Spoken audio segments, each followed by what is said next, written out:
రాజసూయ యాగం అయిపోతుంది. ఆ తర్వాత పూజకు సంబంధించిన అర్ఘ్యాలను అంటే పూజా ఫలం ఉంటుంది గదా! ఆ ఫలాలు గాని, ప్రసాదాలు గాని అది మీరు ఎవరికిస్తారు అని భీష్ముడు అడిగితే ఆహ్, ఎవరికివ్వాలి అని అడిగితే మీకు అత్యంత ప్రీతిపాత్రుడైన వాడికి ఇవ్వు అంటే ధర్మరాజు ఆ రాజసూయ యాగం ఫలితాన్ని తీసుకెళ్ళి కృష్ణుడికిస్తాడు.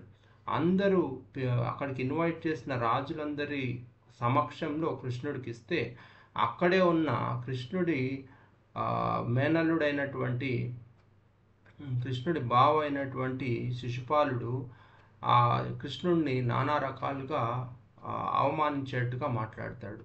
ధర్మరాజా నీకేమైనా బుద్ధి ఉందా? ఆవులు కాసుకునేవాడు గోవులను కాసుకునేవాడు అయినటువంటి కృష్ణుడికి ఎవరైనా ఆ ఫలితాన్ని ఇస్తారా?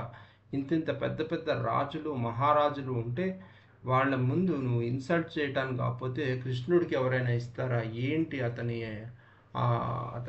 అర్హత ఏంటి అని ప్రశ్నిస్తాడు. దానికి కృష్ణుడు మౌనంగా ఉంటాడు. ఇదంతా చూసిన భీష్ముడు ఏంటి కృష్ణ మౌనంగా ఉన్నావు నిన్నిన్ని మాటలంటుంటే అంటే శ్రీకృష్ణుడు అంటాడు శిశుపాలుడు నన్ను ఎన్ని మాటలన్నాడని కాదు, శిశుపాలుడు ఎన్ని తప్పులు చేశాడో నేను కౌంట్ చేస్తున్నాను. ఒక్కసారి ఆ తప్పులు 100 దాటినాయంటే నువ్వు బతకవు శిశుపాల అని చెప్తాడు. దానికి కూడా ఇంకా ఇంకా ఇంకా మాటలు యాడ్ చేస్తూ శిశుపాలుడు కృష్ణుడిని అవమానిస్తూ ఉంటే అక్కడే సుదర్శన చక్రం తీసి శిశుపాలుడి తల నరికేస్తాడు కృష్ణుడు. దాంతో శిశుపాలుడు చనిపోతాడు.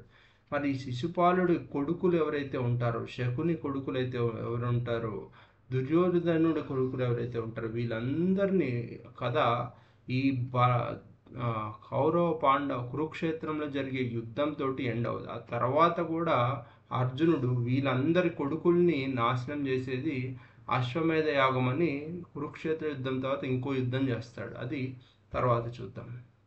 సో ఇలా శిశుపాలుడు వధించబడతాడు.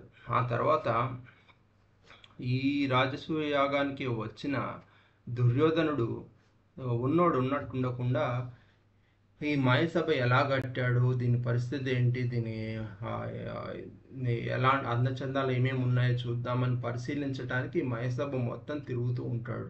అలా తిరుగుతూ ఒక కొలను చూసి కొలనేమో అనుకొని కాలు పెడితే అక్కడ నీళ్ళు అంటావు. ఆ తర్వాత ఇంకో చోట కొలనేముందేమో అని చూస్తే ఇది కొలను అయి ఉండదులే అని కాలు పెడితే అందులో నిజంగా నీళ్లుండి జారి పడిపోతాడు.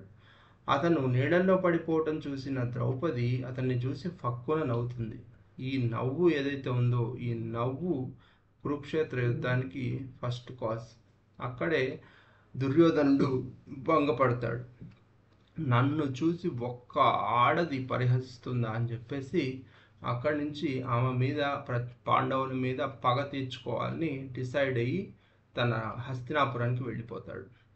నెక్స్ట్ ఏం జరుగుతుందో ఆ తర్వాత ఘట్టాల్లో ఏం జరుగుతుందో నెక్స్ట్ ఎపిసోడ్లో చూద్దాం.